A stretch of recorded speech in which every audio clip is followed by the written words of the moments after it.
शीतले त्वं जगत माता, शीतले तुम जगत पिता, शीतले तुम जगत धात्री, शीतलाय नमो नमः।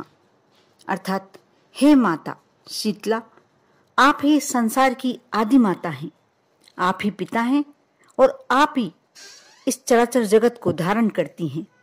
अतः आपको बारंबार नमस्कार। जय श्री कृष्ण दोस्तों, हर हर महादेव। कैसे हैं आप सब? स्वस्थ और सुरक्षित होंगे। दोस्तों, आज जो मैं जिस विषय पर बात करने वाली हूँ आप सब समझ ही गए होंगे। मैंने जिनके मंत्र से शुरुआत करी है, क्योंकि 25 मार्च गुरुवार के दिन शीतला सप्तमी पड़ रही है। शीतला अष्टमी, शीतला सप्तमी जिस दिन भी आप पूजन करते हैं, आप किस तरीके से करें, किस तरीके से क्या बनाएं आप भोजन में, उनके नैवेद्य में, और कैसे बनाएं, बहुत ही सभी जानते हैं। एक तरह से सभी अपने अपने घरों में करते हैं, लेकिन हो सकता है कि हमसे कुछ अनजाने में भूल हो जाए। इसलिए आज मैं इस विषय पर आपको थोड़ा विस्तार से बताने वाली हूँ। आप अवश्य शुरू से अंत तक वीडियो को देखें, क्योंकि शीतला माता ऐसी माता है जो आपकी बीमारियों से रक्षा करती है, आपके परिवार की अदृश्य शक्ति, अनिष्टकारक शक्तियों से रक्षा करती है। साथ ही धन की देवी माँ लक्ष्मी की, यदि आप पर शीतला माता की कृपा है तो माँ लक्ष्मी की भी आप पर कृपा होगी ही होगी। और शीतला सप्तमी ऐसा त्यौहार है जो हर हिंदू, कोई भी जात हो, कोई भी कास्ट हो, सभी लोग मनाते हैं। आप इस वीडियो को शुरू से अंत तक अवश्य देखें, क्योंकि आपके लिए बहुत ही आवश्यक है जो जानकारी, वही इस वीडियो से आपको प्राप्त होने वाली है। आप सभी जानते ही होंगे, पूजन करते हैं तो पहले ही एक दिन पहले ठंडा खाना, ठंडा नैवेद्य बना के रखना होता है। उसी से माता शीतला की पूजन होती है। शीतला सप्तमी और अष्टमी के एक दिन पहले आप जो भी पूजते हैं, कई जगहों पर सप्तमी की पूजन की जाती है, कई जगहों पर अष्टमी की पूजन की जाती है। आपको इससे पहले एक दिन पहले आपको मीठा भात, जिसे कई जगहों पर ओलिया भी कहा जाता है, खाजा, चूरमा, मगध, नमक पारे, शक्कर पारे, बेसन चक्की, पुए, पुड़ी, पकौड़ी, राबड़ी, बाजरे की रोटी, सब्जी, जो भी आप चढ़ाते हैं, ऐसा नहीं कि ये बताया गया है तो आपको यही चढ़ाना है। आपके घर में जो शुरू से बहुत जैसा भी बनता आया है, आप वो बनाएं और नैवेद्य के रूप में माँ शीतला को वही चढ़ाएं। कुल्हड़ में मोठ, कुल्हड़ एक मिट्टी का बर्तन होता है और ऐसा कहा जाता है कि जब माँ को भोग लगाया जाता है तो कुल्हड़ में ही आप अर्पित करें। कुल्हड़ में मोठ और बाजरा भिगोया जाता है। इनसे कुछ भी पूजन से पहले जो नैवेद्य की सामग्री होती है, कभी भी उसे झूठा नहीं किया जाता। पूजन के पहले कुछ भी सामग्री हमें नहीं खाना चाहिए। कई जगहों पर माताजी की पूजन के लिए एक ऐसी रोटी बनाई जाती है जिसमें लाल रंग के सिकाई के एक भी निशान नहीं बने हों। और यानी जिस दिन आप भोजन बना रहे हो, छठ के दिन या सप्तमी के दिन, यदि आप अष्टमी पूजते हैं तो सप्तमी के दिन आपको भोजन बनाना है, और यदि आप सप्तमी पूजते हैं तो छठ के दिन भोजन बनाना है। तो छठ को आप रात को सारा भोजन बनाने के बाद रसोई घर की साफ सफाई करके, और आपको अवश्य रखना चाहिए। शीतला सप्तमी के एक दिन पहले कई जगहों पर 9 कंडवारे बुलाए जाते हैं। एक कुल्हड़ और एक दीपक कुम्हार के यहाँ से मंगवा लेते हैं। और बासड़े के दिन सुबह जल्दी उठकर ठंडे पानी से नहाना चाहिए।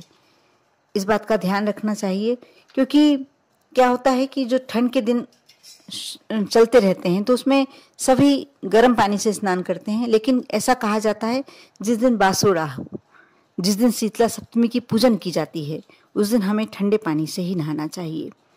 और एक थाली में कंडवारे भरें। कंडवारे में थोड़ा दही, राबड़ी, चावल, जिसे ओलिया भी कहा जाता है, पुआ, पकौड़ी, शक्कर पारे, या जो भी आपने रोटी, पुड़ी जो भी आपने बनाई है, मीठा मोठ, भीगा मोठ, बाजरा, जो भी आपने बनाया है उसे आप रख लें।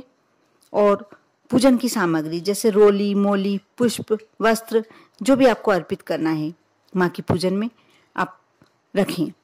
और इसके बाद ये बात का ध्यान रखना चाहिए कि पूजन के पहले कोई भी गर्म चीज़, वैसे तो बाद में तक नहीं खाई जाती है, लेकिन कई लोग चाय बिना नहीं रह सकते हैं, इसलिए पूजन करने के बाद जब आप ठंडे भोजन का भोग लगा लेते हैं, जब माता की पूजन के बाद आप थोड़ा सा ठंडा भोग ले लें, उसके बाद ही आप चाय पिएं, जो भी गरम। और कुछ खाने की सामग्रियों में तो गरम बनता ही नहीं है, अधिकांश घरों में बनाना भी नहीं चाहिए। जल का साथ में कलश भरकर रख लें और पानी से बिना नमक के आटा गूंदकर इस आटे से एक छोटा सा दीपक बना लें।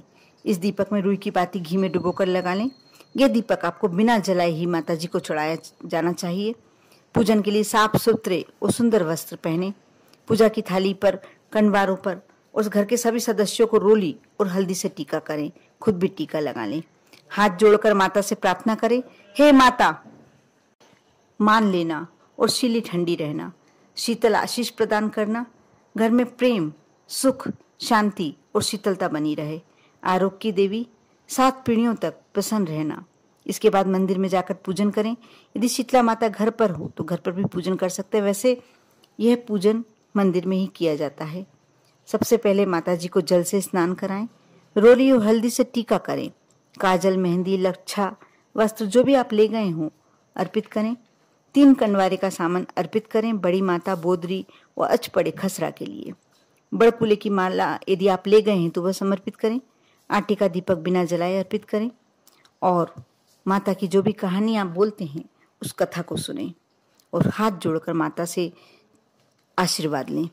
अंत में वापस जल चढ़ाएं और चढ़ाने के बाद जो जल बहता है उसमें थोड़ा सा जल लोटे में डाल लें। यह जल पवित्र होता है। इसे घर के सभी सदस्य आंखों पर लगाएं। थोड़ा जल घर के हर हिस्से में छिड़कें, जिससे घर में शुद्धि भी होती है और शुभ ऊर्जा का संचार होता है। शीतला माता की पूजन के बाद आपको पथवारी की पूजन करनी चाहिए। एक कुंडवारे का सामान यहाँ अर्पित करना चाहिए। शीतला माता की कहानी और पथवारी की कहानी और श्री गणेश जी की कहानी सुने। इसके बाद जो होलिका दहन होता है, जहाँ हुआ था वहां जाकर पूजन करें। थोड़ा जल चढ़ाएं, पुआ, पकौड़ी, बाजरा, एक कुंडवारे का सामान यहाँ चढ़ाएं। घर आने के बाद पानी की मटकी की पूजन करें और बचे हुए कुंडवारे का सामान कुम्हरी को या गाय को और ब्राह्मणी को दे दें। इस प्रकार शीतला माता की पूजन संपन्न होती है। घर के दरवाजों पर सुरक्षा के लिए हाथों की छाप लगानी चाहिए। ठंडे व्यंजन सब परिवार मिलजुल कर खाएं और बासेड़ा का त्योहार का आनंद उठाएं। इस प्रकार यदि आप शीतला माता की पूजन करते हैं तो आपके जीवन के कष्ट मिट जाते हैं। शीतला माता की पूजा हमेशा ठंडे बार को ही करनी चाहिए, जैसे सोमवार, गुरुवार, शुक्रवार ठंडे बार होते हैं। शीतला माता की पूजा बच्चों के स्वास्थ्य के लिए उनकी माएँ करती हैं। कहते हैं कि 9 दिनों में अवश्य जल चढ़ाना चाहिए।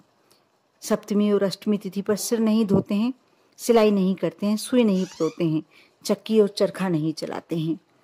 इस दिन गणगौर की पूजन जो करते हैं उसके लिए ज्वारे भी बोए जाते हैं। इस बात का आप अवश्य ध्यान रखें। इस तरीके से यदि आप शीतला सप्तमी की पूजन करेंगे तो माँ शीतला की कृपा आप पर हमेशा बनी रहेगी।